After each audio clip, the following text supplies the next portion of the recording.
কুসুম photoshoot করতে গিয়ে উপরের দিকে তাকিয়ে এ কি কাণ্ড করে ফেললো। হ্যাঁ বন্ধুরা, এমনটাই দেখা যাবে কুসুম সিরিয়ালের আজকের নতুন পর্বের আপডেটে। তো বিস্তারিত জানতে হলে ভিডিওতে লাইক দিয়ে পুরো ভিডিওটি দেখতে থাকো। শুরুতেই থাকছে কুসুম যখন সবার সামনে বলতে থাকে, আমি দেবীমার মুখ থেকে কথাটা শুনতে চাই যে উনি আমাকে তার শাড়ি গয়নাগুলো পরতে বলেছে। তখন আয়ুষ কুসুমকে বলতে থাকে, তাহলে চলো, আমাদের কারো কথা তো বিশ্বাস হচ্ছে না, তোমাকে নিয়ে যাচ্ছি। তখন আয়ুষ ইন্দ্রাণীর কাছে নিয়ে যায় কুসুমকে। আর ইন্দ্রাণী তো আগে থেকেই নিজের ঘরের ভিতর তার শাড়ি গয়নাগুলো বের করে রাখে। আর কুসুম আসা মাত্রই ইন্দ্রাণী তখন বলতে থাকে, কি হয়েছে এখানে? মা দেখো না, কুসুম কোনোভাবেই বিশ্বাস করতেছে না, তোমার শাড়ি গয়নাগুলো পরতে চাইছে না। আমরা যে বলছি তুমি পারমিশন দিয়েছো, এটাও সে মানতেছে না, সে তোমার মুখ থেকে শুনতে চায়। তখন আয়ুষের বাবা বলতে থাকে, হ্যাঁ রে, দেবী মতো নিজেই বলেছে এগুলো কুসুমকে পরতে। কুসুম তখন আবারও চুপচাপ হয়ে দাঁড়িয়ে থাকলে আয়ুষ বলতে থাকে, মা তুমি প্লিজ বলে দাও যে তুমি ওকে পারমিশন দিয়েছো তোমার শাড়ি গয়নাগুলো পরার। ইন্দ্রাণী তখন দীপালিকে বলে, দীপালি যা, কুসুমকে এই শাড়ি গয়নাগুলো পরিয়ে দে। আয়ুষ্মান তখন বলতে থাকে, শুনলে তো কুসুম, মা তো নিজেই বললো এই কথাটা। এটা বলেই কুসুমকে সেই শাড়ি গয়নাটাও দেওয়া হয়। অন্যদিকে দেখা যায় দেবলীনা যে কুসুমকে বাড়িতে আসা থেকে আটকাতে পারেনি, এটা নিয়ে কাকিমণি তার সঙ্গে কথাবার্তা বলতে থাকে। দেবলীনা তখন তাকে উল্টো অপমান করে বলতে থাকে, গয়না চুরি করতে গিয়ে তো আচ্ছা মতো অপমানিত হয়েছিলে, ধরা খেয়ে গেছিলে, এখন আবার তুমি কি বলছো আমাকে? এটা নিয়ে তো তাদের মধ্যে অনেক রকমের কথা কাটাকাটি হতে থাকে।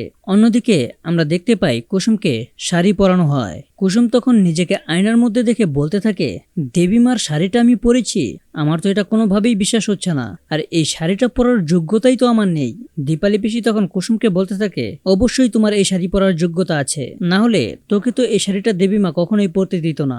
এরপর দেখা যায় গয়নাটা পরতে বলে তাকে। কুসুম তখন তাকে বলতে থাকে, এটা কিভাবে পরে, আমি তো পড়তে জানি না, তুমি পরিয়ে দাও। তারপর কুসুমকে গয়না পরানো হলে তাকে দেখতে একদম ইন্দ্রাণীর মতোই লাগছে।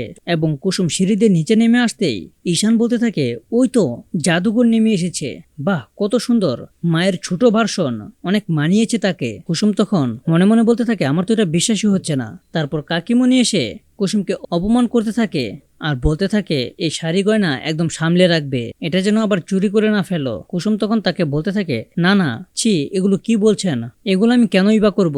এটা বলে কুসুমকে বাড়ির নিচে নিয়ে আসা হয়। বাড়ির সবাই তো কুসুমকে দেখে অনেক খুশি হয়ে যায়। আয়ুষ্মানও অনেক খুশি এবং কুসুমকে দেখে হাসতেও থাকে।